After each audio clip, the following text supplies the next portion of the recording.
Hello good morning Odisha मु शिवा आज गुरुत्वपूर्ण खबर गुड़िक आपण मानक जनइबी न्यूज गुड़िक भल लगे निश्चित भाव में गोटे लाइक करी चैनल को सब्सक्राइब करनेबी। तो चलतु आज गुरुत्वपूर्ण खबर पर नजर पकईवा। नंबर 1 बुधवार कटक प्रचार मैदान कंपिब। मैदान को ओह्लाइबे बीजेडी सभापति तथा मुख्यमंत्री नवीन पट्टनायक और भाजपा जातीय अध्यक्ष अमित शाह। मुख्यमंत्री पट्टनायक अपराह्न हेलिकप्टर जोगे नराज हेलीपैड रे अवतरण करेंगे। सेठार बीजेडी पक्षर प्रस्तुत करा एक हाईटेक बस रे सहर मॉन्टेस्परीगड़ा निकटरू रोड शो आरंभ करेंगे। नंबर 2 खाता को आसिब पीएम किसान टंका। केंद्र सरकार चाषी विभिन्न सरकारी योजना प्रचलन करिसेंती।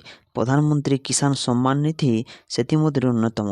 एणिकी योजन सामिल थिबा चाषी खुशी खबर, कारण सरकार बड़ निष्पत्ति नेबाकू जाउछंती। पीएम किसान सम्मान निधि योजन देशर कोटी कोटी चाषी अकाउंट को सीधा सड़क आर्थिक सहायता सरकार किस्ती माध्यम प्रदान करिसेंती। पीएम किसान सम्मान निधि योजन खूब शीघ्र 19तम किस्ती टंका पाइबाकू जाउछंती चाषी। एने खूब शीघ्र बड़ केंद्र सरकार बड़ घोषणा करने जाउछंती। 19तम किस्ती चाषी अकाउंट को 2000 टंका प्रदान करा।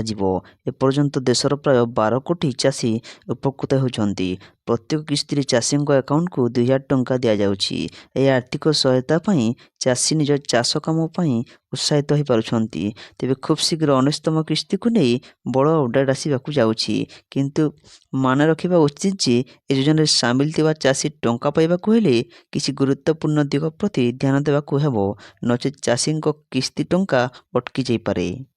नंबर 3 इतिहास रचिला पुष्पा 2 वर्ल्ड वाइड कलेक्शन रे सब फिल्म को पछरे पकाइला।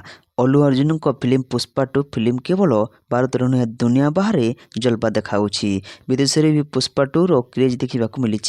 फिल्म प्रथम दिन में केवल भारत में सबुठ बड़ ओपनिंग करिथिबा फिल्म रो रेकर्ड करना बरम समग्र दुनिया रे यार जलवा देखा मिली। पुष्पा 2 गुरुवार प्रथम दिन समग्र दुनिया रे 294 कोटी टंकार कारबार कर इतिहास रचिछि।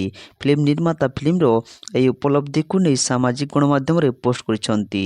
एथिर स्पष्ट होइछि जे फिल्म बॉक्स ऑफिस रे इतिहास रचिछि। पुष्पा 2 वर्ल्ड सर्वाधिक आय करिवार फिल्म तालिका रे 1 नंबर स्थान हासिल करिछि। नंबर 4 14 डिसेम्बर रे बंगोपसागर रे लघुचाप। आसंता डिसेम्बर 14 तारिख रे बंगोपसागर रे आउ एक लघुचाप सृष्टि हो पारे बोली भारतीय पाणीपाग विभाग पक्षर पूर्वानुमान करा जायछि। दक्षिण पूर्व बंगोपसागर रे सृष्टि होइतिबा घूर्णिपलय आहरी घनीभूत हेबो। 12 तारिख रे यह श्रीलंका उपकूल छुई पारे। आईपीएस आशीष सिंह केंद्रीय डेपुटेशनर जीवे।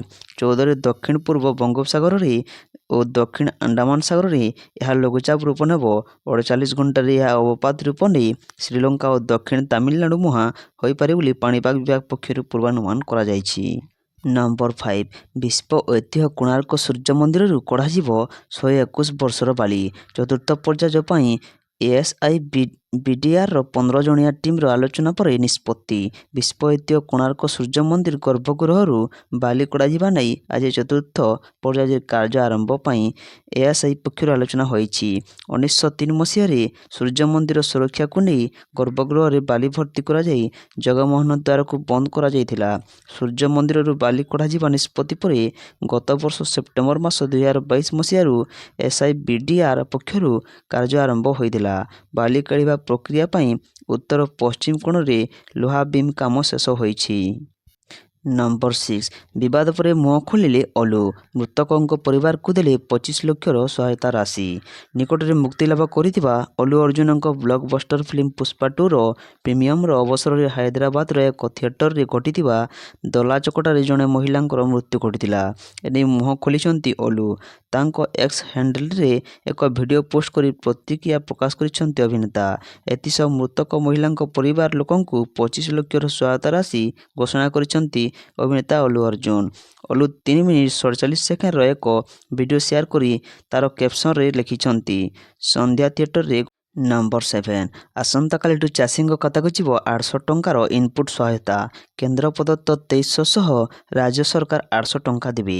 ରବିବାର ସୋହେଲାରେ ସ୍ୱତନ୍ତ୍ର କାର୍ଯ୍ୟକ୍ରମରେ ମୁଖ୍ୟମନ୍ତ୍ରୀ ପ୍ରଦାନ କରିବେ। ସୂଚନା ମୁତାବକ 2024 ସାଧାରଣ ନିର୍ବାଚନରେ ଧାନ MSP 3100 ଟଙ୍କା ଘୋଷଣା କରିଥିଲେ ପ୍ରଧାନମନ୍ତ୍ରୀ ନରେନ୍ଦ୍ର ମୋଦି। କ୍ଷମତାକୁ ଆସିବା ପରେ ବିଜେପି ସରକାର ମଧ୍ୟ 2300 MSP ସହ 800 ଟଙ୍କା ଇନପୁଟ୍ ସବସିଡି ଘୋଷଣା କରିଥିଲେ। ଏବେ ଧାନ ବିକ୍ରି ପରେ 2300 ଟଙ୍କା MSP ଚାଷୀ ପାଉଥିବା ବେଳେ ଆସନ୍ତାକାଲିଠୁ ଚାଷୀ ଇନପୁଟ୍ ସବସିଡି ବାବଦକୁ ପାଇବେ 800 ଟଙ୍କା। ନମ୍ବର 8 ମୟୂରଭଞ୍ଜକୁ 3 ରେଳ ପ୍ରକଳ୍ପ ଭେଟିଥିଲେ ସରକାର। ମୟୂରଭଞ୍ଜ ବାଙ୍ଗିରିପୋଷିରେ 3 ରେଳ ପ୍ରକଳ୍ପ ଭିତ୍ତିପ୍ରସ୍ତର ସ୍ଥାପନ କରିଛନ୍ତି ରାଷ୍ଟ୍ରପତି ଦ୍ରୌପଦୀ ମୁର୍ମୁ। ରାଷ୍ଟ୍ରପତି ବାଙ୍ଗିରିପୋଷି, ଗୋରୁମହିଷାଣୀ, ବୁଢ଼ାମରା, ନିଉଜାମସୋଲା ପ୍ରକଳ୍ପ, ବାଦାମପାହାଡ଼, କେନ୍ଦୁଝରଗଡ଼ ରେଳ ଲାଇନ୍ ଭିତ୍ତିପ୍ରସ୍ତର ସ୍ଥାପନ କରିଛନ୍ତି। ଏହି ଲାଇନ୍ ଆଦିବାସୀ ବହୁଳ ମୟୂରଭଞ୍ଜ ଓ କେନ୍ଦୁଝର ଜିଲ୍ଲାକୁ ସଂଯୋଗ କରିବ, ଯାହା ଖଣି ବହୁଳ ଉନ୍ନୟନ ଅଞ୍ଚଳରେ ଶିଳ୍ପ ପର୍ଯ୍ୟଟନର ଅଭିବୃଦ୍ଧି ଘଟାଇବ। 5 ଦିନିଆ ଓଡ଼ିଶା ଗସ୍ତରେ ଆସିଥିବା ରାଷ୍ଟ୍ରପତି ଶୁକ୍ରବାର ନିଜ ଜନ୍ମମାଟି ରାଇରଙ୍ଗପୁର ଯାଇଥିଲେ। ରାଷ୍ଟ୍ରପତିଙ୍କୁ ସ୍ୱାଗତ କରିବା ପାଇଁ ନିଜ ଜନ୍ମମାଟିର ଲୋକଙ୍କ ମଧ୍ୟରେ ଅନେକ ଉତ୍ସାହ ପରିଲକ୍ଷିତ ହୋଇଥିଲା। ଏପରିକି ସେମାନେ ନିଜ ଗାଁର ଝିଅ ତଥା ରାଷ୍ଟ୍ରପତିଙ୍କୁ ସ୍ୱାଗତ କରିବା ପାଇଁ ଘରୁଆ କରି ଝୋଟି ଚିତା ପକାଇଥିଲେ। ନମ୍ବର 9 ବିଜୁ ଶ୍ରମିକ ସାମ୍ମୁଖ୍ୟର ପରିବର୍ତ୍ତିତ କାର୍ଯ୍ୟକାରିଣୀ ବୈଠକ। ସାମିଲ ହେଲେ ବିଜେଡି ସୁପ୍ରିମୋ ନବୀନ ପଟ୍ଟନାୟକ। ପରିବର୍ଦ୍ଧିତ କାର୍ଯ୍ୟକାରିଣୀଙ୍କୁ ସମ୍ବୋଧିତ କରି ନବୀନ କହିଲେ, ଶ୍ରମିକଙ୍କ ଖୁସିରେ ମୋ ଖୁସି। ଶ୍ରମିକମାନଙ୍କ ହକ୍ ପାଇଁ ଲଢ଼େଇ କରିବ ବିଜୁ ଜନତା ଦଳ। ଶ୍ରମିକମାନଙ୍କ ତ୍ୟାଗ ଓ ବଳିଦାନକୁ ସମ୍ମାନ ଜଣାଉଛି ବିଜେଡି। ଶ୍ରମିକମାନଙ୍କ ଉନ୍ନତି ପାଇଁ ବିଜୁବାବୁଙ୍କ ଠାରୁ ବିଜେଡି ସରକାର ସବୁବେଳେ କାମ କରୁଥିଲା। ବିଜୁ ଶ୍ରମିକ ସାମ୍ମୁଖ୍ୟ ପରିବର୍ତ୍ତିତ କାର୍ଯ୍ୟକାରିଣୀ ବୈଠକରେ ଉଦ୍ବୋଧନ ଦେଇ ଶ୍ରମିକମାନଙ୍କ ସହ ସବୁବେଳେ ଥିଲି ଏବଂ ଶେଷ ପର୍ଯ୍ୟନ୍ତ ରହିବି ବୋଲି କହିଛନ୍ତି ବିଜେଡି ସୁପ୍ରିମୋ। ଶ୍ରମିକମାନେ ଗୋଟିଏ ରାଷ୍ଟ୍ରର ସବୁଠୁ ବଡ଼ ଶକ୍ତି। ସେମାନଙ୍କ ତ୍ୟାଗ ଓ ପରିଶ୍ରମ ଦେଶକୁ ସମୃଦ୍ଧ କରିଥାଏ। ନମ୍ବର 10 ବ୍ୟସ୍ତବହୁଳ ହାବଡ଼ା ଓ ଚେନ୍ନାଇ ଓ ଭୁବନେଶ୍ୱର କୋଲକାତା ରୁଟ୍ରେ ବଢ଼ୁଥିବା ଟ୍ରାଫିକ୍ ସମସ୍ୟା ସମାଧାନ ପାଇଁ ପ୍ରଚଳିତ ରେଳ ଲାଇନ୍ର ଦକ୍ଷତା ବୃଦ୍ଧି କରାଯାଉଛି। ଓଡ଼ିଶାରେ 10 ଅଟୋମେଟିକ୍ ବ୍ଲକ ସିଗ୍ନାଲକୁ ଅନୁମୋଦନ କରାଯାଇଛି। ଏହା ସହ ନିରଗୁଣ୍ଡି ବାରଙ୍ଗ ତୃତୀୟ ଲାଇନ୍, ଖୋର୍ଦ୍ଧା ରୋଡ଼, ବିଜୟନଗରମ ଭଦ୍ରକ ବିଜୟନଗରମ ସେକ୍ସନରେ ରେଳ ଲାଇନ୍କୁ ଅନୁମୋଦନ କରାଯାଇଛି ବୋଲି ରେଳମନ୍ତ୍ରୀ ଅଶ୍ୱିନୀ ବୈଷ୍ଣବ ସୂଚନା ଦେଇଛନ୍ତି। ଓଡ଼ିଶା ଦେଇ ଯାଇଥିବା ବ୍ୟସ୍ତବହୁଳ ହାବଡ଼ା, ଚେନ୍ନାଇ ଏବଂ ଭୁବନେଶ୍ୱର କୋଲକାତା ରେଳପଥରେ ବଢ଼ୁଥିବା ଟ୍ରାଫିକ୍କୁ ନେଇ ରାଜ୍ୟସଭାରେ ସାଂସଦ ମାନସ ରଞ୍ଜନ ମଙ୍ଗରାଜ ଉଦ୍ବେଗ ପ୍ରକାଶ କରିଛନ୍ତି। ନମ୍ବର 11 କେନ୍ଦ୍ର ରେଳମନ୍ତ୍ରୀ ଶ୍ରୀ ଅଶ୍ୱିନୀ ବୈଷ୍ଣବ ଆଜି ବାଲେଶ୍ୱର ରେଳ ଷ୍ଟେସନଠାରେ 3 ଫୁଟ ଚଉଡ଼ା ଏକ ନବନିର୍ମିତ ପାଦଚଲା ଓଭରବ୍ରିଜ୍କୁ ଉଦ୍ଘାଟନ କରିଛନ୍ତି। ଗତ ଫେବୃଆରୀ ମାସରେ ରେଳମନ୍ତ୍ରୀଙ୍କ ଗସ୍ତ ପରେ ଏହି ପାଦଚଲା ଓଭରବ୍ରିଜ୍କୁ ମଞ୍ଜୁର କରାଯାଇଥିଲା। ବର୍ତ୍ତମାନ 3 କୋଟିରୁ ଅଧିକ ଟଙ୍କା ବ୍ୟୟରେ ଏହାର ନିର୍ମାଣ କରାଯାଇଛି। ଚଳିତ ମାସ ଏହାର ନିର୍ମାଣ କାମ ଶେଷ ହୋଇଥିଲା। ଏହି ଅବସରରେ ବାଲେଶ୍ୱର ସାଂସଦ ପ୍ରତାପ ଚନ୍ଦ୍ର ଷଡ଼ଙ୍ଗୀ, ବାଲେଶ୍ୱର ବିଧାୟକ ମାନସ କୁମାର ଦତ୍ତ, ରେମଣ୍ଡା ବିଧାୟକ ଗୋବିନ୍ଦ ଚନ୍ଦ୍ର ଦାସ ପ୍ରମୁଖ ଉପସ୍ଥିତ ଥିଲେ। ନମ୍ବର 12 ନିମ୍ନମାନର ଛତୁଆ ଯୋଗାଣ କରୁଛନ୍ତି ଏସ୍ଏଚ୍ଜି ଗ୍ରୁପ। 125ଟି ଏସ୍ଏଚ୍ଜି ଗ୍ରୁପ ବିରୋଧରେ ଅଭିଯୋଗ। ସମ୍ପୃକ୍ତ ଗ୍ରୁପକୁ କାରଣ ଦର୍ଶାଅ ନୋଟିସ୍ ଜାରି ହୋଇଛି। ଏସ୍ଏଫ୍ଟି ଲାବୋରେଟୋରୀରେ ନମୁନା ଯାଞ୍ଚ ହୋଇଥିଲା। ଏନେଇ ଆଜି ଗୃହରେ ଉପମୁଖ୍ୟମନ୍ତ୍ରୀ ପ୍ରଭାତୀ ପରିଡ଼ା ଉତ୍ତର ରଖିଛନ୍ତି। ଶୀତକାଳୀନ ବିଧାନସଭା ଅଧିବେଶନ ଚାଲିଥିବା ବେଳେ ବାଚସ୍ପତି ସୁରମା ପାଢ଼ୀଙ୍କ ଅଧ୍ୟକ୍ଷତାରେ ଗୃହରେ ବୈଠକ ଚାଲିଛି।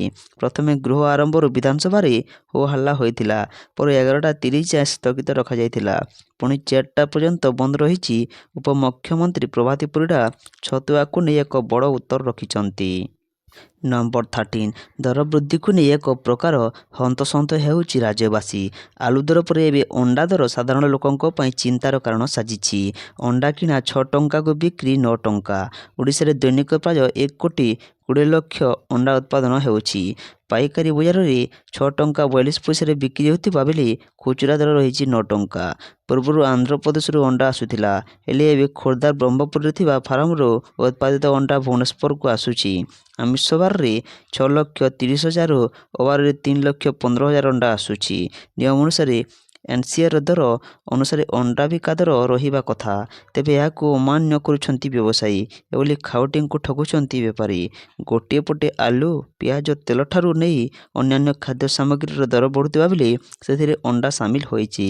ନମ୍ବର 14 ଭାରତୀୟ reserve bank RBI governor Shashikanta Das ତାଙ୍କର ଶେଷ ମୁଦ୍ରାନୀତି କମିଟି ବୈଠକରେ ଚାଷୀଙ୍କୁ ବଡ଼ ଭେଟି ଦେଇଛନ୍ତି। ଦରଦାମ ବୃଦ୍ଧିକୁ ଚାଷୀଙ୍କୁ ଆଶ୍ୱସ୍ତି ଦେବା ଲାଗି ବିନା ଗ୍ୟାରେଣ୍ଟିରେ ଏଣିକି 2 ଲକ୍ଷ ଟଙ୍କା ଯାଏଁ ଋଣ ଦିଆଯିବ ବୋଲି ଆରବିଆଇ ଘୋଷଣା କରିଛି। ବର୍ତ୍ତମାନ ଯାଏଁ ଏହି ସୀମା 1.6 ଲକ୍ଷ ଟଙ୍କା ରହିଥିଲା। ଦରଦାମ ବୃଦ୍ଧି ଏବଂ ଚାଷୀରେ ବ୍ୟବହାର ହେଉଥିବା କଞ୍ଚାମାଲର ଖର୍ଚ୍ଚ ବୃଦ୍ଧିକୁ ଦେଖି ଗ୍ୟାରେଣ୍ଟି ଫ୍ରି କୃଷି ଋଣ 2 ଲକ୍ଷ ଟଙ୍କା କରିବାକୁ ନିଷ୍ପତ୍ତି ନିଆଯାଇଛି। ଏହି ନିଷ୍ପତ୍ତି ପରେ ଆର୍ଥିକ ସଂସ୍ଥାଗୁଡ଼ିକର ଋଣ ନେଉଥିବା ଚାଷୀଙ୍କ ଋଣ ପରିଧି ବଢ଼ିବ। 2010ରେ ଆରବିଆଇ କୃଷି କ୍ଷେତ୍ରକୁ ବିନା କୌଣସି ଗ୍ୟାରେଣ୍ଟିରେ 1 ଲକ୍ଷ ଟଙ୍କା ଯାଏଁ ଋଣ ଦେବାକୁ ସ୍ଥିର କରିଥିଲା। 2019ରେ ଏହାର ସୀମାକୁ ବଢ଼ାଇ 1.6 ଲକ୍ଷ ଟଙ୍କା କରାଯାଇଛି। ନୂଆ ନିଷ୍ପତ୍ତି ସଂକ୍ରାନ୍ତରେ ଖୁବ୍ ଶୀଘ୍ର ସର୍କୁଲାର ଜାରି କରାଯିବ ବୋଲି ଆରବିଆଇ ଗଭର୍ଣ୍ଣର କହିଛନ୍ତି। ନମ୍ବର 15 ଏବେ ଗୋପାଳପୁର ବନ୍ଦରରେ 95% ଅଂଶୋଧନ ଅଦାନୀ ପାଖରେ ରହିବ ଏବଂ 5% ଅଂଶୋଧନ ଷ୍ଟ୍ରିପଡୋର ପାଖରେ ରହିବ।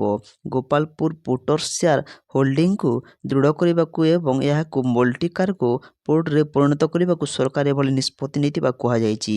ଆଦାନୀ ଗ୍ରୁପ ପାଖକୁ ଏହି ଅଂଶୋଧନ ଯିବା ଦ୍ୱାରା ଗୋପାଳପୁର ବନ୍ଦରର ଉନ୍ନତୀକରଣ କରାଯାଇପାରିବ।